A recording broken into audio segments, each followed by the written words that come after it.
La novela de Mary Shelley, Frankenstein o el moderno Prometeo, nos va a servir como ejemplo ilustrativo para comenzar la presentación.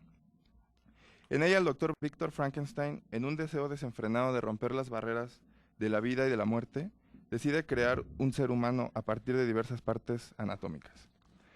A manera de moderno Prometeo, desafía a los dioses, o en su caso a Dios como creador. Parafraseando a Nietzsche, podremos decir que Dios ha muerto y que a partir de esa aseveración se permiten realizar innumerables experimentos sin miedo a ese castigo divino. Pero también podríamos decir que el doctor Frankenstein, tal como reza el famoso proverbio antiguo erróneamente atribuido a Eurípides, aquel a quien los dioses quiere destruir, primero lo vuelven loco. Cual héroe griego es arrastrado por su ibris hacia una cadena de interminables tragedias, ya que no mide las consecuencias éticas de su experimento, el cual es arrojado al mundo en forma irresponsable y deberá vivir desgracia tras desgracia, dada su horrible y terrorífica apariencia, inaceptable para los seres humanos con los que se encuentra a lo largo de la novela. La soledad y el desprecio sumergirán a la criatura en una terrible angustia y melancolía que luego transmuta en deseo de venganza para con su creador, el doctor Víctor Frankenstein. Mary Shelley plasma en este conflicto a lo largo de su novela, adelantándose a grandes debates éticos posteriores acerca del beneficio de los resultados de la experimentación y de si los resultados vinculan a la ciencia con el bienestar general o solo obedecen intereses de un cierto sector de la población y las consecuencias sociales de estos experimentos. Una de las limitaciones de la investigación científica es la relacionada con las consideraciones éticas, especialmente cuando involucra a seres humanos, sobre todo en dos aspectos principales. El primero se relaciona con las restricciones que los derechos de los seres vivos imponen sobre lo que se considera aceptable en nombre de la ciencia, y la segunda se refiere a la clase de problemas que pueden ser resueltos mediante la aplicación del método científico. En 1978, la Comisión Nacional para la Protección de los Sujetos Humanos de Investigación Biomédica y del Comportamiento publica el informe Belmont, que sirve como base para los reglamentos que rigen la investigación patrocinada por el gobierno de Estados Unidos y en el cual se postulan tres principios primordiales sobre los que se basan las normas de conducta ética en la investigación, y ahí los tenemos, que son la beneficencia, el respeto a la dignidad humana y la justicia. Ahora, la divulgación de los resultados científicos constituye la etapa de culminación de la actividad de investigación. En ella, los investigadores hacen públicos los hallazgos obtenidos y el conocimiento alcanzado se socializa y se vuelve parte del patrimonio de la comunidad científica y del público en general. Ahora, las consideraciones éticas las podemos analizar durante todo el proceso de investigación, pero en ese trabajo nos vamos a centrar solamente en los conflictos relacionados con la divulgación, la publicación y el uso de los resultados. Entonces, vamos a iniciar con la ética de la publicación de resultados, en la cual el primer conflicto que nos vamos a encontrar es la autoría irresponsable. Es uno de los problemas más serios, aunque es poco llamativo, y aquí tenemos que el International Committee of Medical Journal Editors, en relación a la autoría, señala lo siguiente. Nos dice que todas las personas designadas como autores deben acreditar su derecho a la autoría. Cada autor deberá haber participado en el estudio en grado suficiente para asumir responsabilidad pública por su contenido. El crédito de la autoría debe estar basado únicamente en las contribuciones esenciales referidas a la concepción y el diseño del estudio, la redacción del artículo o la revisión crítica de una parte importante de su contenido intelectual, o bien la aprobación de la versión final que será publicada. Ahora, para nadie es un secreto que muchos jefes de servicio o departamentos académicos u hospitalarios exigen figurar como autores en las investigaciones realizadas en sus áreas, aunque no hayan participado o lo hayan hecho de forma marginal. La costumbre de incluir como autores a personas cuya contribución al artículo de investigación es mínima o nula es una autoría injustificada. Y el negarle el crédito de autor a una persona que es responsable de una parte decisiva del contenido intelectual del estudio es una autoría incompleta. Ambas constituyen la denominada autoría irresponsable. Entre las diversas faltas a la ética que se cometen en el campo de la investigación y la publicación biomédica, la autoría irresponsable es menos llamativa y espectacular que el fraude, que lo vamos a revisar más adelante. Pero a la larga puede resultar más dañina, ya que no se le presta demasiada atención y muchas veces puede pasar desapercibida. Esta práctica va desde la ignorancia o confusión, sin mala fe, hasta la franca deshonestidad. En muchas ocasiones, la motivación para incurrir en una autoría injustificada es ganar prestigio al incluir a algún investigador de renombre, aunque solamente se haya limitado a proporcionar orientaciones técnicas, y muchos investigadores lo hacen con el objetivo de fortalecer el currículum y como consecuencia el valor económico. Hay algo que debe quedar aquí muy claro. La autoría no es solo una recompensa y un estímulo para el investigador, sino que representa grandes responsabilidades relacionadas al contenido del artículo, a la reputación de los autores y la institución que se está representando. Este tema ha sido ampliamente abordado por autores norteamericanos y europeos, sin embargo en Latinoamérica no se le ha prestado demasiada atención y por ende se desconoce la verdadera prevalencia del problema y las pruebas de que se disponen son escasas y en gran medida solamente anecdóticas. Sin embargo, no debemos restarle importancia. Ahora el plagio, el cual sí es un poco más llamativo. Hay casos muy conocidos como este del 2011 en el cual el ministro de Defensa alemán, Karl Theodor zu Guttenberg, se demostró que plagió alrededor del 20% de su tesis doctoral. Aquí lo tenemos. Y que a final de cuentas terminó dejando el cargo y perdiendo su título de doctor.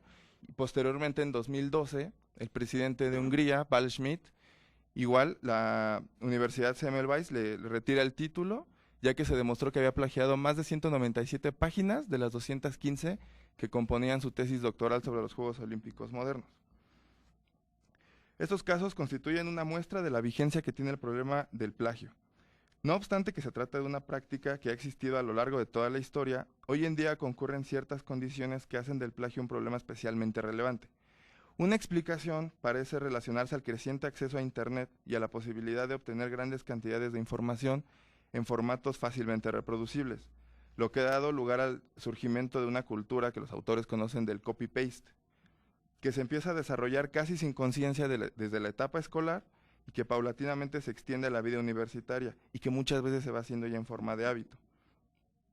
Pero también hay razones adicionales que explican el aumento del plagio en los investigadores profesionales, por ejemplo, el incremento en las exigencias de trabajo científico, que pone sobre ellos la necesidad de publicar la mayor cantidad de trabajos en el menor tiempo posible, muchas veces para obtener o bien subir de grado, lo que los investigadores norteamericanos han denominado el síndrome Publish.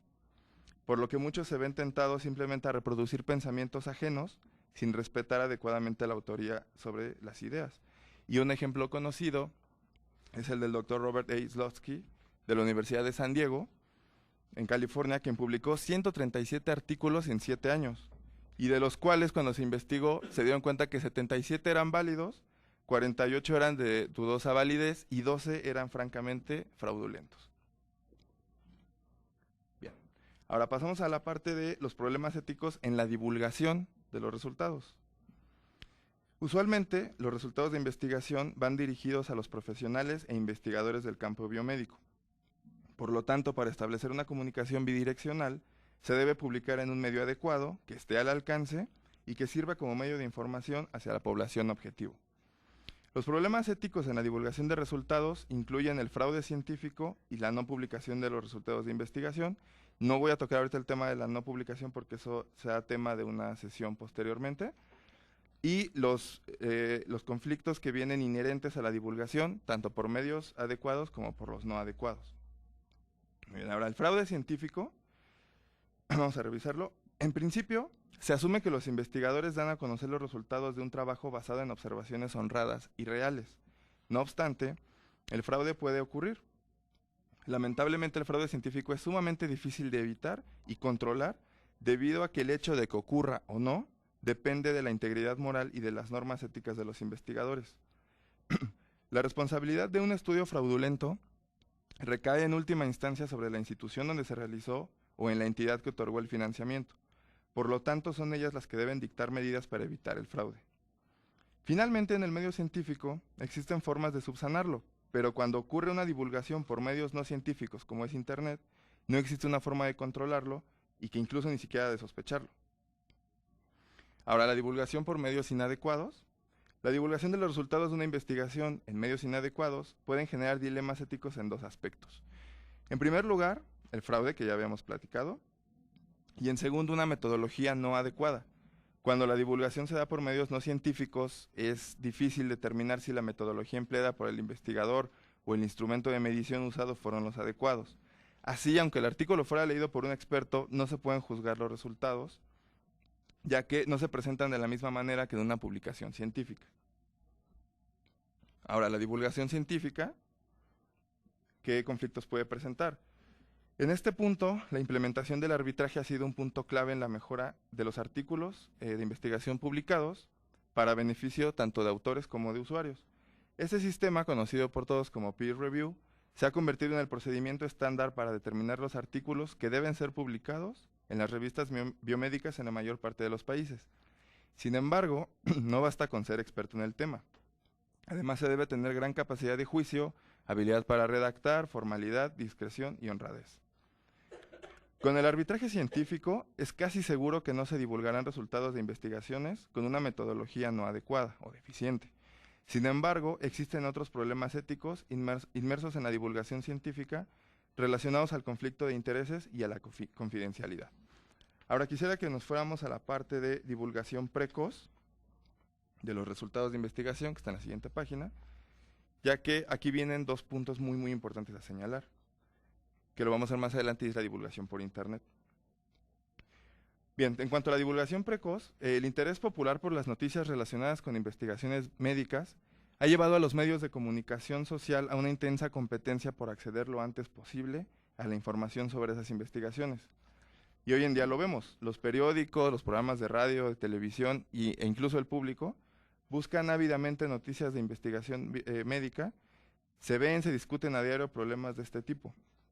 Ese interés ha permeado en varias revistas dirigidas al público general que tratan de temas relacionados a la salud y que incluyen, por así decirlo, novedades de ciencia y medicina, así como las noticias por Internet. Debemos tener en cuenta una consideración especial. Es indudable que el público en general tiene derecho a conocer la información médica importante tan pronto como sea posible. Pero, por otro lado, en muy pocos casos la investigación médica tiene consecuencias clínicas tan claras y apremiantes para la salud pública que realmente amerite que la noticia sea difundida antes incluso de ser publicada en un medio de divulgación científica. Y bueno, un caso anecdótico que sucedió de esta forma fue en relación al Viagra, el famoso sildenafil. El tema fue tratado tan ampliamente por los medios de comunicación social que las ventas en Estados Unidos sobrepasaron las expectativas del laboratorio fabricante, y en muchos países de Latinoamérica el medicamento fue usado para tratar la impotencia sexual, disfunción eréctil, mucho antes de que el laboratorio lo introdujera formalmente al mercado, antes de que dijera cuál era la dosificación, cuáles eran los efectos adversos, la gente ya lo estaba buscando. Indudablemente, debido a que el tema fue tratado de forma superficial y la venta se dio sin prescripción médica o bien por presión de los pacientes, ocurrieron consecuencias lamentables como los fallecimientos de pacientes, quienes tenían alguna contraindicación por su uso o por usar una dosificación inadecuada, o presentaron otro tipo de complicaciones como el priapismo. Ahora aquí una reflexión. Resulta irónico que lo que pareciera ser la información médica más valiosa se le dé un tratamiento tan superficial e irresponsable. Si la razón para la difusión precoz es que la información es tan importante que supone su uso inmediato en la práctica médica, entonces ¿por qué presentarla con menos integridad y rigor científico que otras investigaciones biomédicas? Ahora, en el contexto actual, Internet resulta un peligro mayor, pues como no existe ningún control científico, cualquiera puede divulgar los resultados de investigaciones cuya metodología puede ser discutible o inadecuada antes de ser presentados a publicaciones científicas e inclusive divulgar un fraude científico. Como la información en Internet está disponible a toda la población en general, puede generar presión de parte de los pacientes hacia sus médicos tratantes con ciertas consecuencias. Ahora, es necesario entonces un pequeño desprendimiento por parte de los investigadores para no dejarse vencer por el sentimiento de figuración y de parte de los directores de publicaciones biomédicas para mejorar y acelerar el proceso de publicación. Bueno, les repito, no voy a tocar el tema ahorita del sesgo de la no publicación porque eso es tema de una sesión posterior. Entonces me gustaría irme directo al tema de la divulgación por Internet, que es algo muy preocupante y muy actual. En los últimos años se ha podido observar cómo los servicios referentes a la salud se han convertido en productos de consumo, teniendo como componente fundamental la publicidad en televisión y principalmente en Internet. desde tratamientos para bajar de peso, para eliminar ciertas enfermedades, para retardar la vejez, para acabar con cicatrices, etcétera. Incluyen en sus folletos y anuncios expresiones del tipo sin rebote, express o sin ningún tipo de esfuerzo. A raíz de esta proliferación y como una forma de atacarlo, han surgido distintos foros, también en Internet, asociaciones profesionales y de consumidores, por un ejemplo, los cuales buscan esclarecer la veracidad de la información que se transmite y en consecuencia la necesidad de regular el mercado y las estrategias de difusión de estos productos y servicios.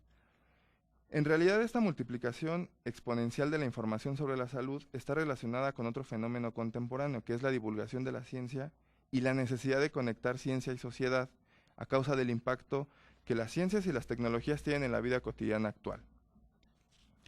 Por un lado, el público general desea estar informado de los diversos descubrimientos científicos que se realizan, porque estos van a contribuir a mejorar su calidad de vida. Por otro, los especialistas en materias específicas se sienten incapaces de estar al día en las últimas investigaciones, dada la proliferación de publicaciones en diversos medios, tanto escritos como online. En la actualidad, descubrir un hecho científico y divulgarlo son acciones prácticamente simultáneas gracias a los nuevos medios de comunicación y al amplio abanico de posibilidades disponibles para transmitir los conocimientos, tanto científicos como tecnológicos. La sociedad de la información y la comunicación en la que vivimos ha permitido la extensión del conocimiento especializado, anteriormente reservado a unos pocos privilegiados, a la población general, hasta el punto de que es habitual hablar hoy en día de la universalización del conocimiento. Al respecto de la publicidad, la Organización Mundial de la Salud, en su informe sobre criterios éticos para la promoción, propaganda y publicidad de medicamentos, señala que, en un apartado, la información contenida en la promoción, propaganda y publicidad de medicamentos y tratamientos se debe basar en evidencias científicas, comprobables, ser independientes, exactas, fidedignas y verdaderas, que deben de estar actualizadas y no deben contradecir los valores sociales vigentes. Y nos dice que la información que se ofrezca debe estar basada en documentos emitidos por las autoridades reguladoras o sanitarias pertinentes y en referencias bibliográficas que estén disponibles cuando éstas sean solicitadas. Este mismo informe, en otro apartado, nos dice que ningún tipo de promoción debe exagerar lo que se espera del producto por encima de lo científicamente comprobado. Y como caso anecdótico, en 2007 en Estados Unidos hubo una demanda de miles de pacientes que fueron sometidos a cirugías de columna vertebral, que recibieron implantes metálicos de muy baja calidad, cuyas partes fueron fabricadas en una tienda de California sin la aprobación de la FDA, y que precisamente los cirujanos se anunciaban tanto en televisión como en internet que prometían una cura, una cirugía express, sin complicaciones y que después el paciente ya iba a estar mejor que nuevo. Y fue muy difícil llevar la demanda a cabo porque está documentado, la prensa cubrió ampliamente el caso, pero para los pacientes que llevaban los implantes metálicos en su columna fue muy difícil saber si el que ellos llevaban era falso, ya que era difícil rastrear toda la ruta del proveedor. De acuerdo con los documentos presentados en la corte, la producción de tornillos falsos fue por parte de la empresa llamada Spinal Solution. Comenzó en 2007 en una tienda de máquinas y herramientas localizada en California, en Temecula. Los acusados, que fueron cirujanos, los hospitales y los distribuidores, empezaron los acuerdos con Spinal Solution 5 años atrás para comercializar las piezas falsas a cambio de dinero en efectivo, paseos en avión gratis, comidas, vacaciones y otras formas de entretenimiento. Ahora, este problema cobra relevancia si tomamos en cuenta que en Estados Unidos se realizan alrededor de 300,000 procedimientos de este tipo, con un costo aproximado de $70,000 cada uno, pero que, de acuerdo a varios estudios, solamente el 25% ameritan un tratamiento quirúrgico. Y bueno, aquí tenemos algunas de las maravillas que uno encuentra en internet, ¿no? Un ejemplo. Ahí está, para revertir la diabetes en 30 días o menos incluso. Ok, vámonos a la tercera parte, que es la ética de la aplicación. Habitualmente, la aplicación de los hallazgos de una investigación produce simultáneamente ventajas para algunas personas y desventajas para otras partes implicadas. Ambas consecuencias van a ser tratadas a continuación de forma individual. Por un lado, los beneficios de la aplicación. Antes de poner en funcionamiento un proyecto de investigación, normalmente se calculan meticulosamente los beneficios esperados. Sin embargo, una discusión ética se puede levantar en la cuestión de quién consigue esos beneficios y si la investigación efectivamente se realiza para beneficiar a la población en general o solamente a un sector determinado. Los resultados de la investigación financiada por empresas privadas siguen siendo normalmente propiedad privada, incluso si los resultados pudieran también interesar y beneficiar a otras personas. Mientras que en el otro extremo se encuentran las universidades, donde son normalmente públicos todos los informes de la investigación, si no hay razón excepcional de mantenerlos en secreto. Pero aquí uno de los problemas relevantes es precisamente el tema del financiamiento, el cual muchas veces no se compara al privado. Ahora, los inconvenientes causados por la aplicación. Durante las fases de iniciación y planeamiento o planeación de un proyecto de investigación que ha sido propuesto, el proyecto se examina cuidadosamente desde todos los ángulos posibles, el punto de vista de aquellas personas que se espera que se beneficien del proyecto. Esto es correcto, pero el investigador debe también pensar en las posibles desventajas, como hemos dicho. Existen numerosos ejemplos a través de la historia. Uno, obviamente, de los más devastadores fue el de la bomba atómica, que es un ejemplo de investigación básica que posteriormente ha llevado a consecuencias tremendas para personas que inicialmente no tenían relación con el proyecto de investigación. Así, se convierte en responsabilidad de la comunidad científica reconocer y discutir el potencial de tales descubrimientos. Si los científicos encuentran que sus descubrimientos pueden tener implicaciones para terceras personas, tienen una responsabilidad de llamar la atención sobre los asuntos públicos implicados. A continuación vamos a revisar dos ejemplos de tecnologías en los cuales se podría discutir acerca de los conflictos éticos de la aplicación. Hay muchísimos, evidentemente, pero ahorita vamos a tomar dos que son digamos, de los que están más de moda, ¿no? Por llamarlo de una forma. Primero, la nanotecnología. Vamos a revisar el tema.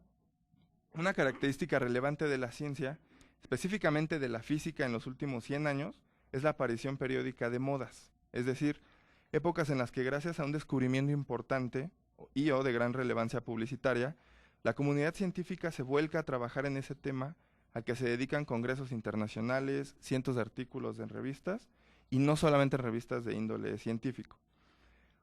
Uno de los casos más recientes ocurrió con los llamados superconductores de alta temperatura crítica, que ocasionaron un verdadero revuelo durante aproximadamente 7 u 8 años, en la década de los 2000, tras los cuales prácticamente fueron abandonados y nadie se volvió a ocupar de ellos, a excepción de los verdaderos expertos en el tema y cuyas investigaciones necesitan estos materiales de forma necesaria.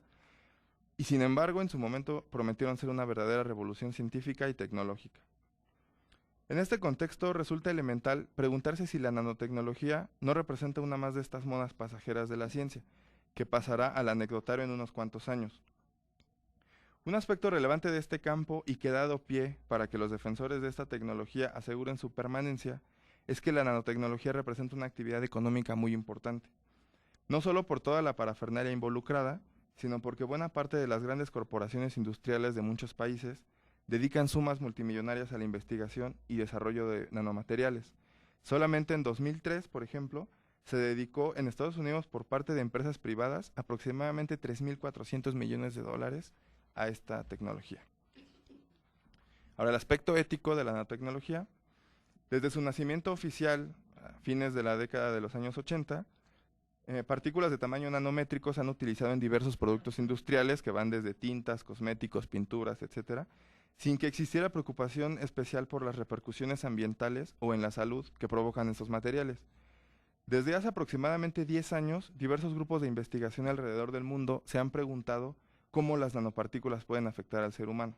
El debate cobró un giro inesperado gracias a un artículo periodístico del Washington Post que revelaba la evidencia del efecto nocivo de las nanopartículas en cerebros de peces, lo cual llevó al Action Group on Erosion Technology and Concentration de Canadá a solicitar públicamente una moratoria mundial en la producción de nanopartículas hasta que no se determinaran con exactitud los efectos nocivos.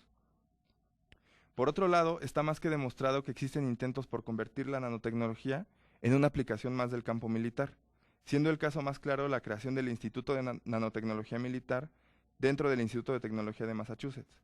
La magnitud del problema es tal que una de las revistas más importantes del campo, que es Nanotechnology, ha dedicado artículos a los aspectos éticos de la aplicación de la nanotecnología, haciendo un llamado explícito a la comunidad científica a reflexionar sobre este tema. Y finalmente, el otro ejemplo que vamos a tocar aquí es el del bioterrorismo. A raíz de los ataques terroristas del 11 de septiembre del 2001, el temor social frente a posibles agresiones con armas biológicas ha ido en aumento. Esto ha originado una movilización sin precedentes de recursos para el uso tanto defensivo como ofensivo para contrarrestar estas amenazas. El uso de agentes patógenos, resultado de investigaciones científicas, se exacerbó en los conflictos bélicos del siglo XX, muchas veces sin darlo a conocer a la opinión pública. Con la aparición de la medicina como agente en la lucha contra el bioterrorismo, se vuelve indispensable la reflexión bioética del uso del material biológico con potencial de masiva letalidad, lo cual ha desencadenado propuestas de defensa y neutralización que comprometen explícitamente a la salud pública para que se intente reducir los efectos de un ataque mediante agentes biológicos. Se busca que los programas de protección poblacional para reducir la magnitud del impacto de una eventual agresión.